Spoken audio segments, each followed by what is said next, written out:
Hello guys, meron naman tayong bagong pwestong nakita, nakuha dito sa may bandang Barangay B, Payatas, Lanzones Street.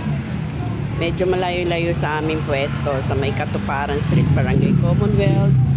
Yung anak ko kasing isa gustong-gusto ng magnegosyo, binata pa siya. Ayan, ang laki po niya. Tsaka maganda siya, maaliwalas. Ito kasi, ang gamit pa yan nung dating umuupa. Pero aalisin namin yan. Di namin siya gagamitin. Ayan pa ang itsura niya ngayon. Meron siyang lamesang bato sa labas kasi nagtinda yan ng mga isda, mga karne. Kaya medyo madumi yung labas niya. Ayan, matao rin naman dyan.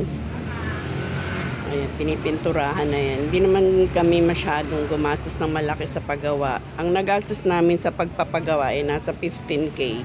Kasama na yung labor, pintura, mga istante. Kasi maganda naman siya yung kabuuan niya. Ayan, maganda yung lababo niya. May tiles na pininturahan lang namin para luminis-linis siya.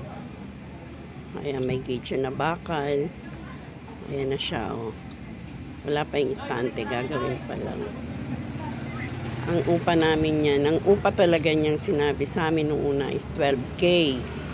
So 1 month advance, 1 month deposit. Pero natawaran po natin siya ng 10K. Ayan, marami-rami tayong mailalagay dyan. Papakita ko sa inyo kung ano ang ilalagay ko dyan. Surprise muna sa ngayon, hindi ko muna sasabihin. Ayan na, may istante na siya. So 15K ang nagastos natin sa paggawa plus 24K na down. So titignan natin kasi ang budget kung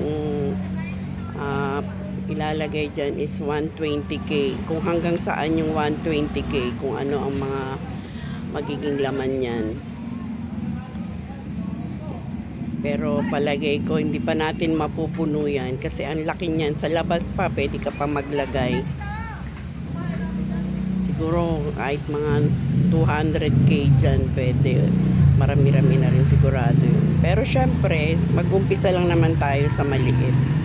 Hanggang sa lalago ng lalago. Kasi yung magiging benta niya dyan, iipunin, tapos yun ang pamimili niya.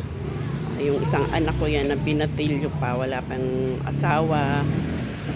Ayan, ayan yung anak ko na yan. 18 years old. 21 na pala siya this year. So, gustong-gusto niya na magnegosyo.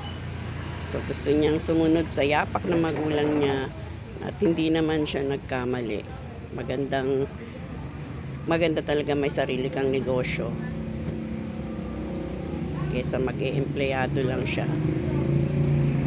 At desidido naman siya magnegosyo kaya sinusuportahan namin ng papa niya. Siyempre, aalalayan din